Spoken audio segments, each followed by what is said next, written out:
اللہ صلی اللہ علیہ وسلم نے فرمایا کہ عثمان عنقریب بہت سارے فتنے رونما ہوں گے، لیکن آپ ان فتنوں سے اپنے آپ کو بچا لیں گے، آپ ان فتنوں سے محفوظ رہیں گے۔ اور اسی طرح رسول اللہ صلی اللہ علیہ وسلم نے فرمایا تھا، یا عثمان لعل اللہ یقمصک قمیصا، کہا کہ عثمان مجھے امید ہے کہ رب ذوالجلال آپ کو ایک قمیص پہنائے گا۔ وَإِنْ أَرَادُوكَ عَلَى خَلْعِهِ لَا تَخْلَعُوا، کہا اگر اس قمیص کو لوگ اتروانا چاہے مت اتارنا۔ مستدعمت کے اندر الفاظ موجود ہے، کہا کہ قریب ہے عثمان، رب ذوالجلال آپ کو ایک قمیص پہنائے گا۔ وَإِنْ أَرَادُوكَ الْمُنَافِقُونَ عَلَى خَلْعِهِ لَا تَخْلَعُوا حَتَّى تَلْقَانِي، کہا کہ اگر منافقین تجھ سے اس قمیص کو چھیننا چاہے، اسے اتروانا چاہے، مت اتارنا اس وقت تک جب تک تیری ملاقات مجھ سے نہ ہو جائے، یعنی جب تک تیری موت نہ ہو اس وقت تک ہمت نہ ہارنا، قمیص کو مت اتارنا۔ مستدعمت کے اندر یہ الفاظ موجود ہے۔ حضرت عثمان بن عفان رضی اللہ عنہ کی اس قمیص سے محدثین نے خلافت مراد لی ہے، کہ اس قمیص سے مراد خلافت تھی، اس سے مراد آپ کی خلافت۔ محدثین نے قمیص کی یہی تعبیر کی ہے، اس کی یہی تفسیر بیان کی ہے۔ تو عثمان بن عفان رضی اللہ تعالی عنہ جب ان کا محاصرہ کیا گیا، عثمان رضی اللہ عنہ کے پاس ایک شخص موجود تھا، اور وہ شخص کون تھا؟ ابو حمامہ بن سہل رضی اللہ عنہ موجود تھا۔ اور ابو حمامہ بن سہل کہتا ہے کہ میں نے عثمان بن عفان رضی اللہ عنہ کو دیکھا کہ وہ اپنے گھر کے اس جگہ پر، اس مقام پر وہ چلا گیا جہاں پر جا کر وہاں پر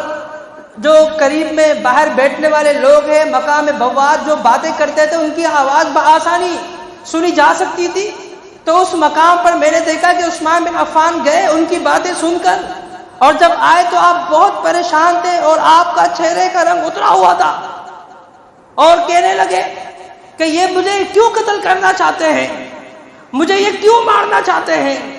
میں نے تو محمد مصطفیٰ صلی اللہ علیہ وسلم سے یہ حدیث سن رکھی ہے کہ کسی شخص کو قتل نہیں کیا جا سکتا ہے سوائے 3 وجوہات کے۔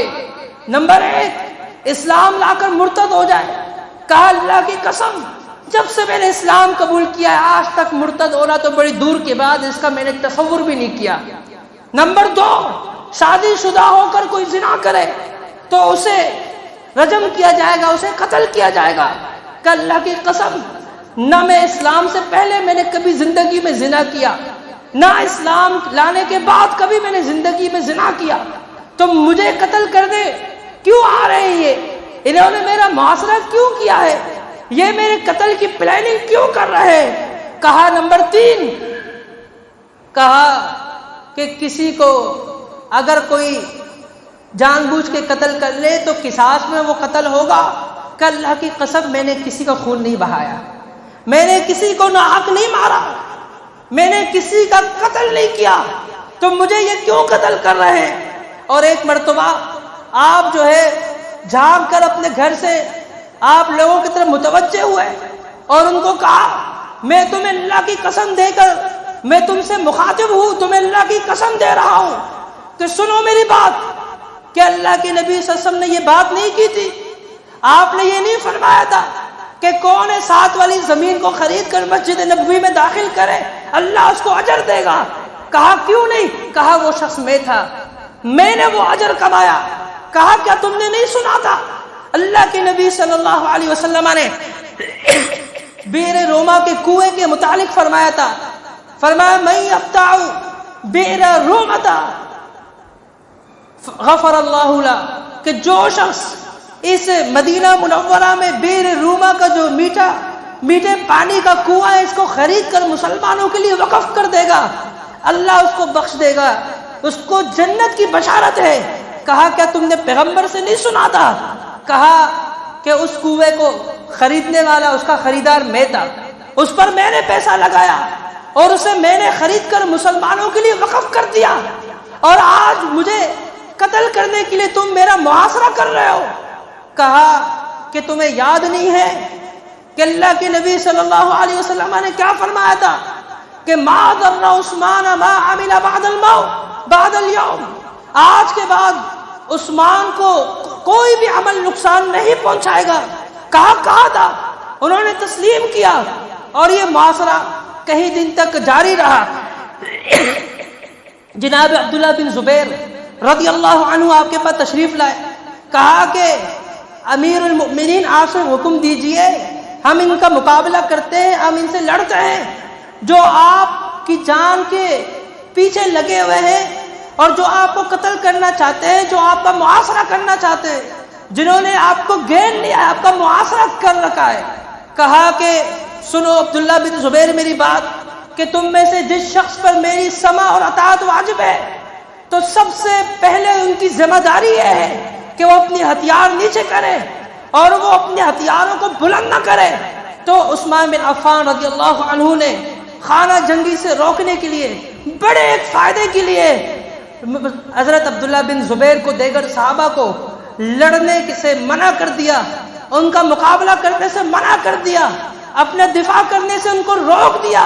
لڑائی سے پیچھے ہٹے۔ اور اسی طرح یہ معاشرہ چلتا رہا کئی روز تک۔ عثمان بن عفان رضی اللہ عنہ قرآن کریم کی تلاوت کر رہے ہیں، ایک بدبخت شخص جس کا نام الموت الاسود جسے کہا جاتا تھا، وہ اندر داخل ہوا، اور وہ اوپر سے پلانگ کر جب وہ اندر آیا، اس نے آپ کا گلا گھونٹا، آپ کو چھوڑا، پھر آپ کا گلا گھونٹا، اور پھر وہ آ کر لوگوں سے کہنے لگا کہ لوگوں سنو، یقیناً میں نے اس شخص کو بہت زیادہ نرم پایا ہے، یعنی عثمان رضی اللہ عنہ کا گلا بہت ہی زیادہ نرم تھا، اور وہ بدبخت لوگوں میں یہ کہتا پھر رہا تھا۔ اور اتنے میں ایک شخص اور آیا، اور وہ شخص آ کر اس نے فوراً وار کیا، اور جو کچھ سانسیں رہ گئی تھی تو وہ اسے بھی باقی نہیں رکھا، اس نے سیدھا آپ کے ہاتھ پر وار کیا اور آپ کے ہاتھ کو کاٹ دیا۔ اور عثمان بن عفان رضی اللہ عنہ کے الفاظ یہ تھے، کہا کہ سب سے پہلا جس نے جو ہے قرآن کریم کو لکھا، مفصل کو لکھا، مفصل ان صورتوں کو کہا جاتا ہے جو سورہ حجرات سے سورہ ناس تک ہے، کہا کہ سب سے پہلا جو مفصل جس نے جمع کیا قرآن کریم کو، جس نے جمع کیا کتابی صورت نے، وہ یہی آیت تھا جسے ظالم تم نے کاٹ دیا۔ عثمان بن عفان رضی اللہ عنہ تڑپتے تڑپتے وہ دنیا سے چلے گئے، ان کو شہادت واقع حاصل ہو گئی، اور رسول اللہ صلی اللہ علیہ وسلم کی پیشن گوئی پوری ہو گئی۔ تو یہ 18 ذو الحجہ کی بات ہے، 18 ذو الحجہ کو عثمان رضی اللہ عنہ کو شہید کیا گیا۔ علی بن ابی طالب رضی اللہ عنہ رستے میں تھے، اور جب ان کو یہ خبر پہنچی کہ آپ جن کی مدد کے لیے جا رہے ہیں ان کو تو شہید کر دیا گیا ہے، ان کی شہادت کی خبر آپ تک پہنچ چکی ہے، پھر اس کے بعد آپ نے ان لوگوں کے لیے بدعائیں کی، اور بڑے ان کے لیے بدعائیں کی کہ اللہ ان پر اپنی لعنت برسا، ان کو نیست نابود کر۔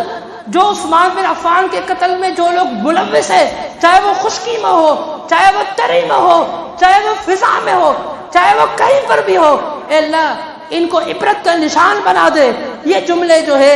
حضرت علی بن ابی طالب رضی اللہ عنہ نے کہے تھے، اور آپ روئے تھے، تو عثمان بن عفان داماد رسول صلی اللہ علیہ وسلم کو قتل کیا گیا، آپ کو شہید کر دیا گیا۔